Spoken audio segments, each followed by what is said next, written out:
Hey everyone, welcome back to the channel और एक बार फिर से आप सभी का बहुत बहुत स्वागत है। वेल गाइस, 2025 वाले बोर्ड स्टूडेंट्स का बहुत बहुत स्वागत है इस चैनल में। मेक श्योर आप चैनल को सब्सक्राइब करके रखो, क्योंकि सारी चीजें इस चैनल में आपको प्रोवाइड की जाएंगी आपसे, आपकी बोर्ड से रिलेटेड, चाहे वो स्ट्रैटेजी हो, चाहे वो स्टडी मटेरियल हो, चाहे वो न्यूज हो, एंड आपका पीछे जो चल रहा है सिलेबस, वो सारी चीजें आपको इस चैनल पे मिलेंगी। वेल गाइस, आज हम आपका बात करने वाले हैं मैथ्स स्टैंडर्ड का। ठीक है, मतलब आपके मैथ्स स्टैंडर्ड के बोर्ड एग्जाम 2025 के सिलेबस को, क्लास 10th के। ठीक है, तो अभी बिना किसी देरी के इस वीडियो को हम लोग शुरू करेंगे।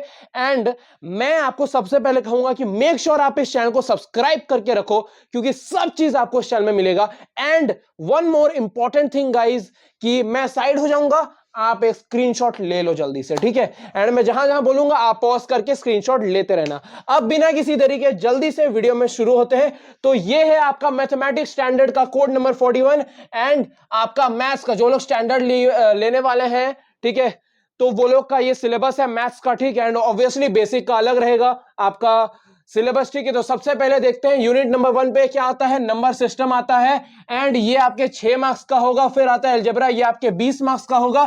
फिर कोऑर्डिनेट ज्योमेट्री, वो 6 मार्क्स का होगा। फिर ज्योमेट्री, वो आपका 15 मार्क्स का है। फिर आता है ट्रिग्नोमेट्री, वो है 12 मार्क्स का। फिर आता है मेजरेशन, वो है 10 मार्क्स का। फिर आता है स्टैटिस्टिक्स एंड प्रोबेबिलिटी, वो आता है 11 मार्क्स का।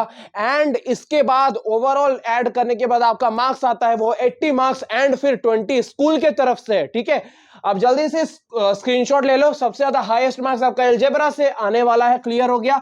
अब यहां पे आपको पढ़ना क्या है, हाई वेटेज, मतलब सबसे ज्यादा इंपॉर्टेंट चीजें क्या देखने को मिली, सबसे ज्यादा आ रहा है। ठीक है, क्लियर हो गया। हाँ, क्लियर हो गया भैया। तो अब यहां पे जल्दी से चलते हैं।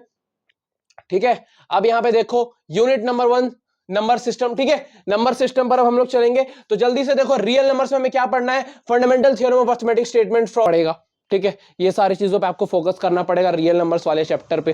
ठीक है, इसके बाद आता है यूनिट 2 अलजेब्रा से। वहां पे क्या हो गया, पॉलिनोमियल्स हो गया, पेयर ऑफ लीनियर इक्वेशंस हो गया, क्वाड्रेटिक इक्वेशंस हो गए। फिर आता है अरिथमेटिक प्रोग्रेशन। तो सबसे पहले पॉलिनोमियल्स में क्या पढ़ना है, zeros of polynomials, relationship between zeros and coefficients of quadratic polynomials, ये 8।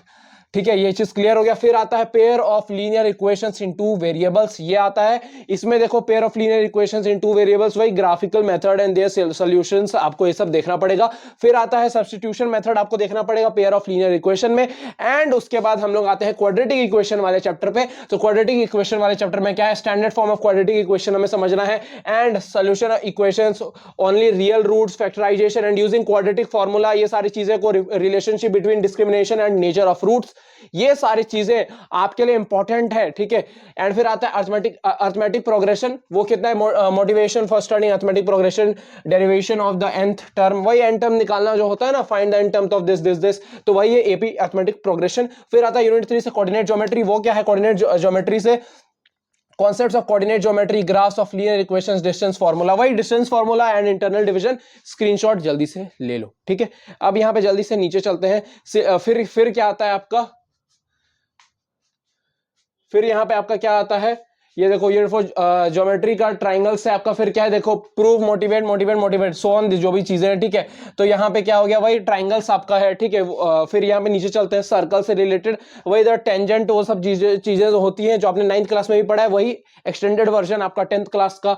ठीक है, यहाँ पे आपको देखने को मिलेगा। फिर वही सर्कल्स में आपको प्रूफ करने का क्वेश्चन आएगा, वही सारे चीजें, ट्राइंगल एंड सर्कल्स पर थोड़ा ज्यादा ध्यान देना पड़ेगा। ठीक है, फिर आता है आपका ट्रिग्नोमेट्री। ट्रिग्नोमेट्री में क्या आता है, इंट्रोडक्शन ऑफ ट्रिग्नोमेट्री, ये सारी चीजें आपको देखना होगा, वैल्यूज देखना पड़ेगा ट्रिग्नोमेट्री में। फिर आता है ट्रिग्नोमेट्री मैट्रिक आइडेंटिटीज, उसका कॉस थीटा, ये सब चीजें पे आपको फोकस देना पड़ेगा, ये आपके सिलेबस में प्योर तरीके से है।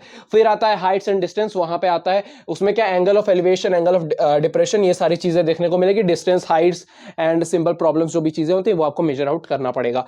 फिर आता है unit section measurement, areas related to circles, measurement करना है area related to circle, circle से जो भी एरिया रिलेटेड है, ये सारी चीजें के टाइप पे क्वेश्चंस आपका देखने को मिलता है।